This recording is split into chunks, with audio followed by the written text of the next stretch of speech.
India has proven themselves. उन्होंने अपने आप को इस चीज़ के लिए साबित किया है कि वो इस चीज़ के लिए कैपेबल हैं। India is the fourth largest economy, I think fifth और fourth largest economy in the world.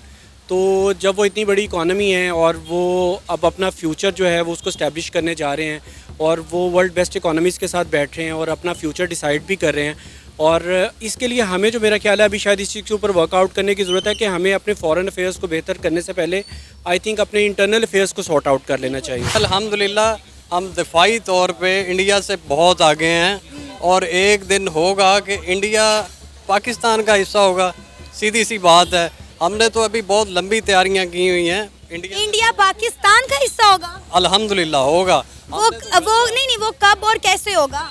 हमने गज़वा हिंद भी लड़नी है। अच्छा, ये हमारे बड़ों ने भी बताया हमें, और एक दिन होगा और इंडिया पाकिस्तान का हिस्सा होगा। ये आपको कन्फर्म बता रहा हूँ और इंशाल्लाह होगा। ये तरक्की वाला काम तो बाद में ना, हम तो इंडिया का हिस्सा बनना जा रहे हैं। चंद्रयान ले चांद पे ले गए, बिल्कुल। हालांकि वो जैसे भी ले गए, जिसकी भी टेक्नोलॉजी उन्होंने स्नैच अवे की, कहाँ से भी जो भी हुआ, मैं आई डोंट वांट टू उसके ऊपर नहीं बात करना चाहता। कर लेते हैं उस पर भी बात, पता तो चले, हमें भी पता चले ऐसे कौन सी हकीकत है जो हमें नहीं पता। रशियन टेक्नोलॉजी, ठीक है, रूस पूरी स्पेस में उनकी one of the top technology ever we have heard about that and we learn. Okay, Indian technology उसी का एक शाखसाना है, तसलसल है। ये रूसी टेक्नोलॉजी है जो उनको सिखाई गई है। सर वो मिलकर काम करते हैं, वो हर मजाइल भी मिलके बनाते हैं। मिल के नहीं कर रहे, ये फॉर योर काइंड इन्फॉर्मेशन आप थोड़ी सी गलत बात कर। हम लोग तो आइसोलेट होके रह गए हैं, ठीक है ना। जिस तरह से पूरी दुनिया की ऑब्वियसली जो वर्ल्ड इकोनॉमिक पावर्स हैं उनका कोलैबोरेशन या माइंडसेट वहाँ पे बैठेगा, तो वो फ्यूचर फॉरकास्टिंग के लिए कुछ ना कुछ तो अपना रोड मैप क्रिएट करेगा। तो हम लोग की भी ये विश है, बल्कि विश नहीं है, we have to make it done in a future कि इस तरह के इवेंट्स जो है वो पाकिस्तान में भी हों। ब्रह्मोस मिसाइल का पता होगा आपको? जी पता है, वो इंडिया और रशिया ने मिलके बनाया। टेक्नोलॉजी उन्होंने स्नेच की है और टेक्नोलॉजी उन्होंने चुराई है। ये वही है जैसे एक बच्चा होता है ना, इडियट बच्चा जो क्लास में एट द लास्ट बेंच पे बैठता है। अच्छा। और वो सारा दिन कुछ नहीं करता, बट वो ड्राइंग चोरी करता है और ड्राइंग बनाता है। चलिए सर, चोरी किया, काम की चीज तो चोरी की ना। हम तो पैसा चोरी करते नहीं थकते। रामूस अपने आप चल गया, वो तो उन्हें पता ही नहीं कैसे उसको how to keep the weapons and how to keep there. अगर उन्होंने रशिया से टेक्नोलॉजी चोरी भी की है तो काम की चीज चोरी की है ना। हम तो पैसे चोरी करने में मशहूर हैं। आ गई ना, ये भी आप गलत कह रहे हैं। अपने मुल्क को अंडर एस्टिमेट मत करें। सर जो सच है, देखिए अगर आप रशिया और इंडिया के बारे में सच बात कर रहे हैं तो पाकिस्तान के बारे में भी सच बात करें ना। You have a solution, you should have to criticize. अस्सलाम वालेकुम, नमस्ते, सत श्री अकाल। मैं हूं सना अमजद। नाज़रीन, G20 समिट के लिए दुनिया के बड़े बड़े लीडर्स, 20 बड़ी इकॉनमी भारत पहुंच चुकी हैं और भारत ने G20 के मेंबर्स का बड़ा पुरतपाक इस्तकबाल किया। भारत में G20 को लेकर रौनकें और डिकोर जो है वो देखने के काबिल है। आज तक किसी भी मुल्क ने इस तरह की G20 मीटिंग होस्ट नहीं की जिस तरह भारत दिल्ली में करवाई जा रही है। आज इंडिया की फॉरेन पॉलिसीज़ की पावर पूरी दुनिया देख रही है, लेकिन अनफॉर्चुनेटली पाकिस्तान आइसोलेट होकर रह गया है। पाकिस्तान में बहुत अरसे से ना तो कोई इंटरनेशनल मीटिंग हुई है, ना ही कोई इंटरनेशनल विजिट हुआ है। इसी पर बात करेंगे आज हम पाकिस्तान की आवाम से, तो आइए चलिए हमारे साथ। सर आप क्या कहेंगे, G20 की मीटिंग्स होने जा रही हैं, अगला ये एक हफ़्ता पूरा इंडिया के लिए बहुत ज़्यादा अहम है। दुनिया भर के लीडर जो हैं, 20 बड़ी इकॉनमीज़ इंडिया में पहुंच चुकी हैं और जिस तरह इंडिया उनका वार्म वेलकम कर रहा है, मैं कहती हूँ काबिले दीद है, देखने के काबिल है। और मैं यहाँ बैठ के इंजॉय कर रही हूँ जिस तरह से वो G20 की मीटिंग करवा रहे हैं। आज तक G20 मीटिंग किसी मुल्क ने इस तरह से नहीं करवाई जिस तरह इंडिया में करवाई जा रही है। एक्चुअली मेरा एक स्टांस है कि इंडिया हैज़ प्रूवन दैमसेल्फ। उन्होंने अपने आप को इस चीज़ के लिए साबित किया है कि वो इस चीज़ के लिए कैपेबल हैं। India is the fourth largest economy, I think fifth और fourth largest economy in the world. तो जब वो इतनी बड़ी इकॉनमी है और वो अब अपना फ्यूचर जो है वो उसको इस्टेब्लिश करने जा रहे हैं और वो वर्ल्ड बेस्ट इकॉनमीज़ के साथ बैठ रहे हैं और अपना फ्यूचर डिसाइड भी कर रहे हैं, और इसके लिए हमें जो मेरा ख्याल है अभी शायद इस चीज़ के ऊपर वर्कआउट करने की ज़रूरत है कि हमें अपने फॉरेन अफेयर्स को बेहतर करने से पहले आई थिंक अपने इंटरनल अफेयर्स को सॉर्ट आउट कर लेना चाहिए। अगर हम अपने इंटरनल अफेयर्स को सॉर्ट आउट कर लेते हैं तो हम शायद फॉरेन पॉलिसीज़ पे भी बेहतर काम कर सकते हैं। और मेरा ख्याल है शायद ये एक बेहतर चीज़ है जो कि हमें शायद बीइंग अ पाकिस्तानी करनी चाहिए, जो कि शायद हम लोग नहीं कर रहे। अगर हम इसको सॉर्ट कर लेते हैं अपनी चीज़ों को, तो डेफिनेट शायद ये वक्त दूर नहीं होगा कि शायद पाकिस्तान में भी जो है वो इंटरनेशनल समिट्स हों, G8 की कॉन्फ्रेंसेस हों, सब कुछ हों। हम पाकिस्तान में भी कर सकते हैं, बट उसके लिए हमें अपने इंटरनल अफेयर्स को लाजमी सॉर्ट करना है। सर इंटरनल अफेयर्स तो हमारे ख़राब हैं ही हैं, हमारी फॉरेन पॉलिसीज़ बिल्कुल बेकार किस्म की हैं। अब आप देखें कि इंडिया की फॉरेन पॉलिसीज़ कितनी बेहतर हैं कि आज दुनिया की 20 बड़ी इकॉनमीज़ इंडिया के अंदर बैठी हुई हैं। वो फ्यूचर प्लान्स पर बात करेंगी, हाल पर बात करेंगी, डिफेंस सेक्टर पे बात करेंगे, एजुकेशन पे बात करेंगे। आपको पता है कि कितने इंडियंस को वीज़ा फ्री एंट्री दी जाएगी। मतलब लाइक मैं तो सुबह से G20 को फॉलो कर रही हूँ, एक के बाद एक खबर निकल कर सामने आ रही है कि अभी ऋषि सनक आ गया है, IMF की MD लैंड कर रही हैं, और जिस तरह उनका इस्तकबाल किया जा रहा है इंडिया के लिए बहुत इम्पॉर्टेंट है ये। और लाइक मैं तो कहती हूँ कि हमें भी अपनी फॉरेन पॉलिसीज़ बेहतर करनी चाहिए ताकि दूसरी कंट्रीज़ के साथ हमारे ताल्लुकात बेहतर हों, क्योंकि मुझे लगता है कि कहीं ना कहीं पाकिस्तान आइसोलेट हो गया है। हाँ, या यू आर राइट, बिल्कुल ये ऐसे ही है। हम काफ़ी हद तक आइसोलेट हो गए हैं, और हम इसको बेहतर एक ही सूरत में कर सकते हैं कि अगर हम बीइंग अ पाकिस्तानी आज शायद बीइंग अ नेशन अगर हम ये डिसाइड करें कि हम लोगों ने इस मुल्क की बेहतरी के लिए काम करना है। मेरा नहीं ख्याल ये सिर्फ पॉलिटिशियंस को करने की ज़रूरत है, या शायद हमारी मतलब आप कह लें इस्टेब्लिशमेंट को करने की ज़रूरत है। ये मेरा ख्याल है पूरे पाकिस्तान को करने की ज़रूरत है। जब तक हम बीइंग अ नेशन एक मतलब यूनाइटेड फोर्स नहीं बनेंगे, हम अपने मुल्क की बेहतरी के लिए नहीं सोचेंगे, तो हम इंटरनेशनल लेवल पे भी अपने आप को बेहतर नहीं कर सकते। आई हैव विजिटेड 2 और 3 countries and to be very honest, मैं आपको ये ओपिनियन दूंगा कि पाकिस्तान का जो इमेज है that through out the world it's not so good. आपको एक थर्ड वर्ल्ड कंट्री श्रीलंका में भी शायद उस तरीके से रिकॉग्नाइज़ नहीं किया जाता, जो कि एक ऑलरेडी डिफ़ॉल्टेड कंट्री है। वहाँ पे भी रिकॉग्नाइज़ नहीं किया जाता बिकॉज के हम लोगों ने अपने इंटरनल और एक्सटर्नल दोनों इश्यूज़ बहुत ज़्यादा ख़राब कर लिए हैं।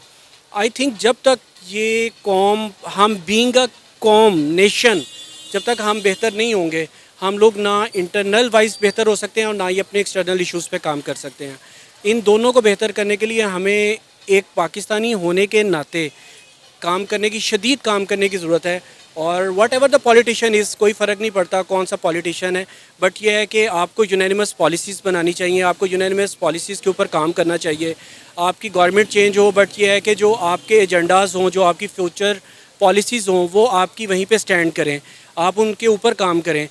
अगर आप करप्शन की बात करें, मेरा ख्याल है शायद पाकिस्तान में करप्शन इंडिया से शायद बहुत कम होगी, अगर आप उसका रेट भी चेक कर लें। बट ये है कि अगर आप इंडियन पॉलिटिशियंस देखें, they are stand for their future. वो अपनी कंट्री के लिए स्टैंड करते हैं, वो अपने फ्यूचर के लिए स्टैंड करते हैं। उनकी पॉलिसीज़ यूनानिमस हैं। अगर उनकी गवर्नमेंट चेंज भी होती है, वो अपने नेशनल एजेंडाज़ को जो है वो ख़त्म नहीं करते, वो उनको साथ लेके चलते हैं। हमें मेरा ख्याल यही वजह तो है कि इंडिया आज इतनी बड़ी मौशत बन गया है और 20 बड़ी इकॉनमीज़ आज वहाँ पर बैठी मीटिंग्स कर रही हैं। तो ये यही वजह है कि वो अपने मुल्क के साथ लॉयल हैं, उन्हें पता है कि हमने अपने मुल्क को आगे लेकर चलना है। आपने अभी कहा कि पाकिस्तानियों की रेपुटेशन अच्छी नहीं है बाहर के ममालिक में। अभी यही हम इसका कंपैरिजन इंडियंस के साथ कर लें तो आप देखें कि ऑल ओवर द वर्ल्ड जो रिस्पेक्ट इंडियंस को, इंडिया को दी जाती है, ना तो वो पाकिस्तानियों की है और ना ही पाकिस्तान की है। बिल्कुल सही कह रहे हैं आप, एग्जैक्टली। पाकिस्तान, हमें मेरा ख्याल है जब तक पाकिस्तान को प्रेजेंट करते हैं पाकिस्तान के लोग, जब तक आप अपने जनरल पब्लिक को, जब तक ये शऊर नहीं आएगा कि ये मुल्क हमारा है और हम इस मुल्क को ऑन नहीं करेंगे, तब तक हम इस मुल्क की बेहतरी के लिए काम नहीं कर सकते। रिसेंटली आप अगर इकनॉमिक सिचुएशन भी देख लें तो आप रिसेंटली ब्रेन ड्रेन देखें। आपका पाकिस्तान से कितने ज़्यादा जो लोग हैं, जो कि वेल एजुकेटेड लोग हैं, CFAs हैं, चार्टर्ड अकाउंटेंट्स हैं, they left the country. Why? They are not seeing the future in Pakistan. You have to work on it. Sir अफसोस की बात है कि हम इस G20 का हिस्सा भी नहीं है।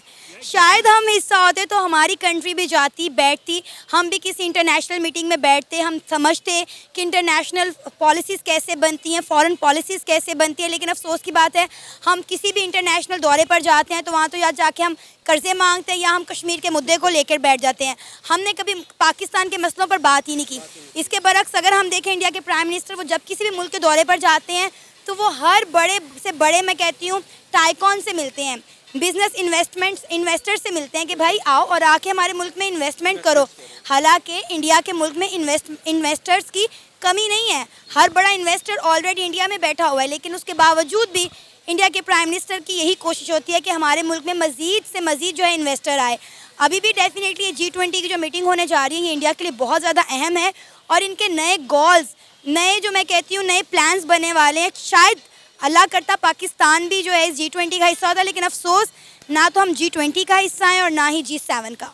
एग्जैक्टली मैं मेरा ख्याल है शायद इस बात पे यही ऐड ऑन करूँगा कि अगर हम पाकिस्तान के लिए काम करें और हम पाकिस्तान में ऐसा माहौल बनाने के लिए कामयाबी हासिल कर लें कि वर्ल्ड बेस्ट इकोनॉमीज़ पाकिस्तान आएँ, और जब तक मेरा ख्याल है हम अपनी इन चीज़ों को सॉर्ट आउट नहीं करेंगे इंटरनल अफेयर्स को, कोई भी पाकिस्तान में शायद नहीं इन्वेस्टमेंट के लिए आना चाहेगा, क्योंकि हमारे जो problems I think security issues हैं या जो भी रेलिवेंट प्रॉब्लम्स हैं हम इनको सॉर्ट नहीं करेंगे और हम ऐसा प्लेटफॉर्म क्रिएट नहीं करेंगे कि इंटरनेशनल लेवल पे जितने भी कंट्रीज़ हैं, टॉप कंट्रीज़ हैं, वो पाकिस्तान आएँ, पाकिस्तान में इन्वेस्टमेंट्स के बारे में सोचें, तो तब तक ये पॉसिबल नहीं हो पाएगा।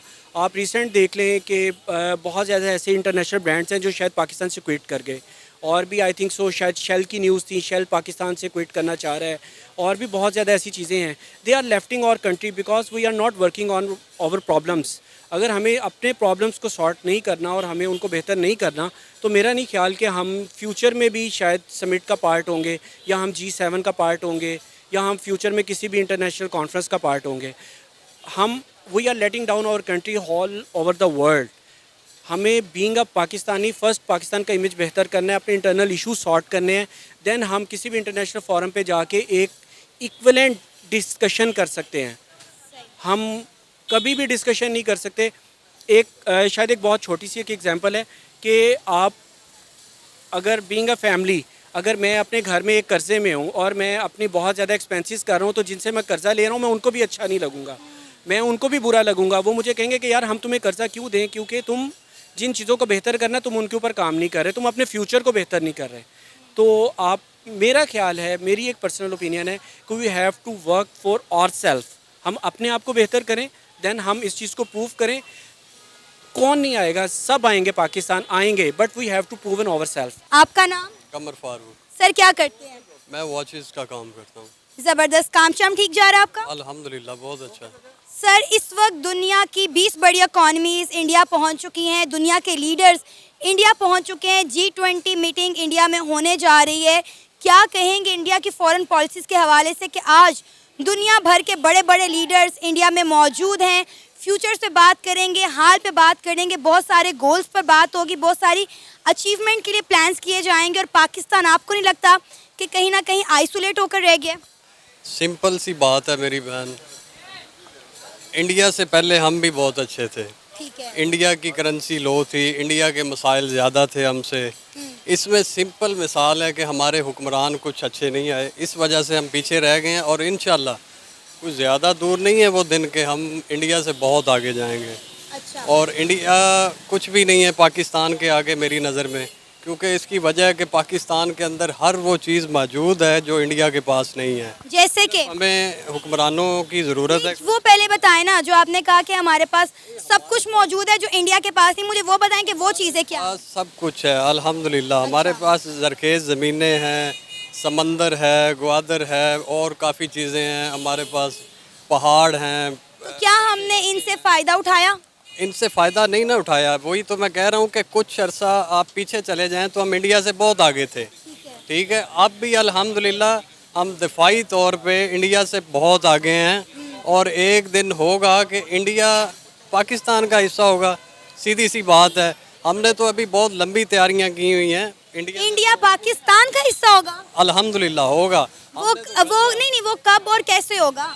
हमने गज़वा हिंद भी लड़नी है। अच्छा। ये हमारे बड़ों ने भी बताया हमें, और एक दिन होगा और इंडिया पाकिस्तान का हिस्सा होगा। ये आपको कन्फर्म बता रहा हूँ, और इंशाल्लाह होगा। ये तरक्की वाला काम तो बाद में है ना, हम तो इंडिया का हिस्सा बनना जा रहे हैं। सर हमारे मुल्क में खाने के लाले पड़े हुए हैं, अवाम पाकिस्तान छोड़ छोड़ के भाग रही है। आप किस माइंड ऑफ स्टेट से ये बातें कर रहे हैं, मुझे तो समझ ही नहीं आ रहा। आप सेंसेस में हैं, आप जो बातें कर रहे हैं, आपको पता है आप क्या बातें कर रहे हैं? बिल्कुल सही बात कर रहा हूँ, अल्हम्दुलिल्लाह मैं अपने होशो आवाज़ में हूँ। हम लग नहीं रहा ना मुझे। एक दिन इंडिया पाकिस्तान का हिस्सा होगा।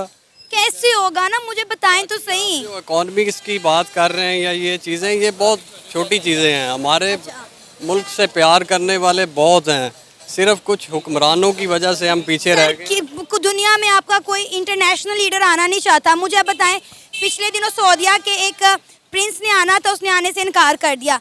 इस वक्त यूके के प्रेसिडेंट, अमेरिका के प्रेसिडेंट, रशिया के सब इंडिया के अंदर मौजूद हैं। IMF के MD इंडिया के अंदर बैठे हुए हैं। आप मतलब मुझे समझ नहीं आ रहा कि हमारे पाकिस्तानी कब बाशाऊर होंगे, कब अकल आएगी। हमें किसी से कोई लेना देना नहीं है। हम अल्हम्दुलिल्लाह बाशऊर हैं, हमें अकल भी है। तो सर फिर अपने मुल्क को ठीक कर लेना। अगर किसी से आपको कुछ लेना देना नहीं, कोई ताल्लुक वास्ता नहीं है, तो अपने मुल्क के ऊपर ही काम कर लें। मुल्क का हाल आप देखें, पीछे देखेंगे यहाँ पे थोड़ा अगर कैमरा आपको घुमा के दिखाएं तो कितने बच्चे यहाँ पर खड़े हुए हैं, और मेरा ख्याल में इनसे ज़्यादातर जॉब भी नहीं करते होंगे, पढ़ते नहीं होंगे। बात ये नहीं है कि हमारा मुल्क जो है स्ट्रॉन्ग नहीं है, बहुत लो हो गया है। ये कुछ लोग दिखा रहे हैं कि हमारे मुल्क को बहुत ही लो कर रहे हैं, बहुत ही कुछ लोगों की। मुझे तो आपकी बातें समझ नहीं आ रही सर, आप आएंगे अगर आगे आइएगा। नहीं मुझे नहीं ना समझ आ रही, मुझे नहीं समझ आ रही आपकी बात। से आपको कुछ मिलना है, आपने उसी की बात करनी है। हम पाकिस्तान नहीं है, पाकिस्तान की बात करेंगे। पाकिस्तान जिंदाबाद, अल्हम्दुलिल्लाह। पाकिस्तान जिंदाबाद है, पाकिस्तान जिंदाबाद रहेगा। अल्लाह करे पाकिस्तान तरक्की करे। सर मैं ये बात कर रही हूँ, इस वक्त दुनिया की 20 बड़ी इकॉनमीज इंडिया के अंदर बैठी हैं। इंडिया में G20 मीटिंग होने जा रही है, ठीक है। दुनिया भर के लीडर इंडिया में जाकर बैठ गए हैं और हमारे मुल्क में कोई आना पसंद नहीं करता। देखें, इंडिया एक बहुत बड़ी आलमी मंडी है। हाँ जी। इसकी जो बुनियादी वजह है वो एक आलमी मंडी है। उससे पूरी दुनिया की जो इकनॉमिक एक आउटपुट है ना, वहाँ पर डंप होता है। और इंडिया ने हाल ही में IT के हवाले से बहुत काम किया, ठीक है। और फिर वो चंद्रयान ले चांद पे ले गए। बिल्कुल। हालांकि वो जैसे भी ले गए, जिसकी भी टेक्नोलॉजी उन्होंने स्नैच अवे की, कहाँ से भी जो भी हुआ, मैं आई डोंट वांट टू उसके ऊपर नहीं बात करना चाहता। कर लेते हैं उस पर भी बात, पता तो चले, हमें पता चले ऐसे कौन सी हकीकत है जो हमें नहीं पता। रशियन टेक्नोलॉजी, ठीक है। रूस पूरी स्पेस में उनकी one of the top technology ever we have heard about that and we learn. Okay, Indian technology उसी का एक शाखसाना है, तसलसल है। ये रूसी टेक्नोलॉजी है जो उनको सिखाई गई है। सर वो मिलकर काम करते हैं, वो हर मजाइल भी मिलके बनाते हैं। मिल के नहीं कर रहे, ये फॉर योर काइंड इन्फॉर्मेशन आप थोड़ी सी गलत बात कर रही हैं। अच्छा। मैं डिफेंस के बारे में बहुत कुछ जानता हूँ, मेरी बड़ी गहरी नज़र में, and I am also YouTuber. ये बात जो है ना, इंडिया कभी भी रूस रशियन फेडरेशन कभी किसी के साथ कोलैबोरेशन नहीं करती डिफेंस इशू के ऊपर और आइदर स्ट्रेटेजिक इशू के ऊपर। ब्रह्मोस मिसाइल का पता होगा आपको? जी पता है। वो इंडिया और रशिया ने मिलके बनाया। टेक्नोलॉजी उन्होंने स्नेच की है और टेक्नोलॉजी उन्होंने चुराई है। ये वही है जैसे एक बच्चा होता है ना, इडियट बच्चा, जो क्लास में एट द लास्ट बेंच पे बैठता है। अच्छा। और वो सारा दिन कुछ नहीं करता, बट वो ड्राइंग चोरी करता है और ड्राइंग बनाता है। चलिए सर, चोरी किया, काम की चीज तो चोरी की ना। हम तो पैसा चोरी करते नहीं थकते। रामूस अपने आप चल गया, वो तो उन्हें पता ही नहीं कैसे उसको how to keep the weapons and how to keep there. अगर उन्होंने रशिया से टेक्नोलॉजी चोरी भी की है तो काम की चीज चोरी की है ना। हम तो पैसे चोरी करने में मशहूर हैं। आ गई ना, ये भी आप गलत कह रहे हैं। अपने मुल्क को अंडर एस्टिमेट मत करें। सर जो सच है, देखें, अगर आप रशिया और इंडिया के बारे में सच बात कर रहे हैं तो पाकिस्तान के बारे में भी सच बात करें ना। You have a solution, you should have to criticize. ठीक है। फर्स्ट ऑफ ऑल, आपके पास सोल्यूशन नहीं तो आप क्रिटिसाइज नहीं कर सकते। पहले आप प्रोसाइसिव कोई अच्छा सा सोल्यूशन दें, कोई प्रोग्राम दें, कोई एजेंडा दें, देन उसके ऊपर क्रिटिसाइज करें। गवर्नमेंट, हमारी गवर्नमेंट मजबूर है, हमारी आर्मी मजबूर है। हम लोग सारे जो है ना, हमें ये विरसे में एक ड्यूरेंट लाइन मिली है, अफगानिस्तान बॉर्डर मिला हुआ है। उन्होंने keep them busy on the western border, not keep them on the eastern border. इन्हें मसरूफ रखो उधर। आप खान लियाकत अली खान की हिस्ट्री जानते हैं? The first prime minister of Pakistan. जी मैं जानती हूं। हमारे मुल्क का, हमारे माथे का झूमर थे। उन्हें मरवाया किन्होंने? अफगानियों ने। पीछे कौन था? अमेरिका था। किसने उनको ये फैसिलिटेशन दी? कोई जानता? आज किसी ने हिस्ट्री पढ़ी है कि किन्होंने मारा? ये अफगानियों ने मारा।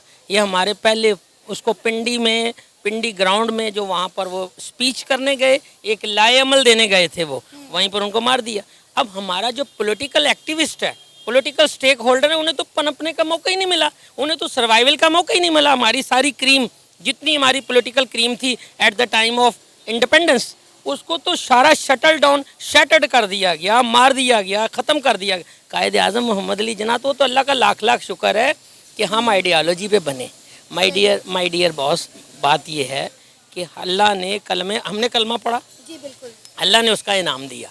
कह लो जी तुसी मेरी हकमियत नो ऐलान किया है, लो मैं तानू इनाम देना। अब मैंने आपको इनाम दिया, अब अल्लाह ने हमें इनाम दे दिया। उसमें होना क्या ये था, उसमें होना ये चाहिए था कि अगर हमारी लीडरशिप उस वक्त बच जाती तो एक आइडियोलॉजी, एक सिस्टम कंटिन्यू रहता। हुआ ऐसा कि फ़ौज को अगर आप इल्ज़ाम लगता जी वो टेक ओवर करते रहे, तो ये हमारे मुल्क की मजबूरी है। हम लोग देखें ना, वो पंजाबी की मिसाल है, जिदी लाठी ओदी मझ, बिल्कुल ऐसे। ठीक है ना, जिदी सोटी ओदी मझ। बात ये है कि इस मुल्क में सिस्टम डेवलप होने दिया ही नहीं गया। चलिए हम G20 पर वापस आ गए हैं, मुद्दा जो है वो बिल्कुल दूसरी तरफ निकल गया है। हम बात कर रहे हैं कि इंडिया G20 समिट होस्ट करने जा रहा है, दुनिया के लीडर इस वक्त इंडिया में पहुंच चुके हैं। क्या कहेंगे, इस वक्त इंडिया में रौनक मेला देखने वाला है, जिस तरह पुरतपाक उनका इस्तकबाल किया जा रहा है। इंडिया अपने रवायती रसूमात और ट्रेडिशनल डांस से उनका इस्तकबाल कर रहा है। IMF की जो MD है वो उनमें रक्स करती हुई दिखाई दे रही हैं। आज इंडिया की फॉरेन पॉलिसीज़ इतनी बेहतर हैं कि 20 बड़ी इकॉनमीज़ इंडिया में जाकर बैठ गई हैं, लेकिन पाकिस्तान में ना कोई आने को तैयार है, ना हमारे किसी के साथ अच्छे ताल्लुकात हैं। क्यों? क्योंकि ना तो हमारी फॉरेन पॉलिसीज़ अच्छी हैं, ना हमारी इंटरनल पॉलिसीज़ अच्छी हैं। बहुत अच्छी बात, आपके सवाल में जवाब आते हैं। जब ये स्मगलिंग रुकेगी, हमारे मुल्क में जो डॉलर ट्रांसैक्शन होती है सबको पता कौन करता है।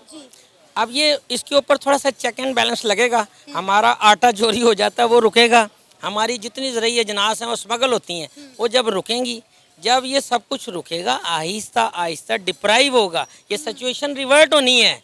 पाकिस्तान एक हकीकत है माय डियर बहन, ये एक तलख हकीकत है, इसको मान लें। पाकिस्तान रहना है और इसने तरक्की करनी है। जो लोग ये कहते हैं ना कि ये नहीं करेगा, मैं कहता हूँ परले दर्जे के बेवकूफ़ हैं। वो उन लोगों को वो है ही, वो पता होंगे है कि एक मिस्त्री का मुंडा होंगे, वो गुआंढिया का पता ही कहता है वो छड़ यार तू कितों घमेरा का मुंडा पढ़न लग पे, ये तेरा प्यो तो सारी जिंदगी इतने खोते चारदा रहा। वो जो 4 लफ्ज़ पढ़ लेंदा है ना, अगर पढ़ लेता है उसको अप्रिशिएट करना चाहिए। हमारा टैलेंट क्या है, एक बंदा जाहिल पढ़ा लिखा कुछ भी नहीं वो थ्योरी जानता तो मोटरसाइकिल खोल के दोबारा फिट कर लेता है, तो ये इंटेलिजेंस ही नहीं तो और क्या है। मुझे ये बताएं कि इंडिया की तरक्की की कामयाबी की वजह आपको क्या समझ आती, क्यों वो आज इतना आगे निकल गया और हम लोग इतना पीछे रह गए? उसकी वजह बड़ा मुल्क है, उनकी इकॉनमी बहुत बड़ी है, उनकी इंडस्ट्री बहुत बड़ी है, उनमें उन्होंने गवर्नमेंट ने इंसेंटिव दे रखे हैं। हमारे इधर एक किसान जो है अगर वो 10 एकड़ ज़मीन पे कोई चीज़ उगाता है तो उसे बिजली नहीं फ्री है। ये चीज़ें इंसेंटिव गवर्नमेंट तब दे, गवर्नमेंट के पास कुछ ना दे, पुल्ले कुछ नहीं, ये सारा इमदाद लेते हैं। आप सब ना, हम वी डिपेंड ऑन IMF। आपने अभी कहा कि वो 20 मुल्क है, वो बड़ा मुल्क है, सारे उधर दौड़ेंगे क्योंकि उनकी अपनी सारे मुल्क को लेकर चलना भी तो उतना मुश्किल होता है ना। मंडी है, वो मंडी डंप करती है वहाँ पर, वो पूरे मुल्क को पूरी दुनिया को खींचती है। सर इंडिया आज इस मकाम पर तो नहीं ना पहुँचा, उसको भी तो मेहनत करके वो यहाँ पर आया ना। इंडिया ने आस पड़ोस के मुल्कों को चैन से बैठने भी तो नहीं दिया, उसके इंटरफेरेंस करता रहा है। वो जो कहता है ना दरअंदाजी, वो दरअंदाजी खुद बहुत बड़ा करता है। श्रीलंका को बताया हॉस्टेज किसने किया होता, तमिलनाडु किसने बनाए थे, अपना बांग्लादेश हमारा जो हमारा हिस्सा अलहदा कर दिया, वहाँ पर उसने मुक्ति बानी वो कैसे बनाई थी, उन्होंने बनाई थी ना। पाकिस्तान में भी वो आए दिन कुछ ना कुछ ड्रामेबाजियाँ करता रहता है, तो कौन करता है? इंडिया करता है। इंडिया के पास मैसिव सोर्स ऑफ इनकम है, वो हमारा बहुत बड़ा एक समुंदर है, नॉटिकल माइल 100 नॉटिकल माइल से भी ऊपर, मे बी 350 नॉटिकल माइल का है। फिर उसके बाद एक बहुत बड़ी 850 की बाउंड्री है, वर्किंग बाउंड्री। फिर ये LOC है, ये वहाँ वो क्या कर रहा है, वहाँ को खिदमत करता है। जो कश्मीर में उसने कोई धर्मशाला खोली हुई है, 8.5 साल 8 लाख फौज उसने रेगुलर वहाँ लगा के रखी हुई है। तो लेकिन सर अब खबर आई है कि उन्होंने वहाँ से फौज अपनी विड्रॉ करवा ली है। नहीं, ये सब गलत है, ये सब खाम ख्याली बातें हैं। कौन करेगा, वो हमें प्लेट में देगा। ये सब हकीकतें हैं जिनसे हम मुंह चुड़ा रहे हैं, मुंह मोड़ा हुआ है हमने। माय डियर सिस्टर, बात ये है कि इस चीज़ को रियलाइज़ करें कि पाकिस्तान आज अगर थोड़ा सा मुश्किल वक्त है तो बर्दाश्त करें, मैनेज करें, कोई नहीं, अल्लाह करेगा बेहतर आ जाएगा। ये था हमारा आज का प्रोग्राम। आपने जाने पाकिस्तानी अवाम के जज्बात और तासुरात। उम्मीद है आपको आज का हमारा ये प्रोग्राम पसंद आया होगा। आप भी अपनी राय का इजहार कर सकते हैं नीचे दिए गए कमेंट सेक्शन में। इसी के साथ मुझे इजाज़त दें, पर जाने से पहले हमारे चैनल को सब्सक्राइब करें, वीडियो को लाइक करें और शेयर करें। अल्लाह हाफिज़।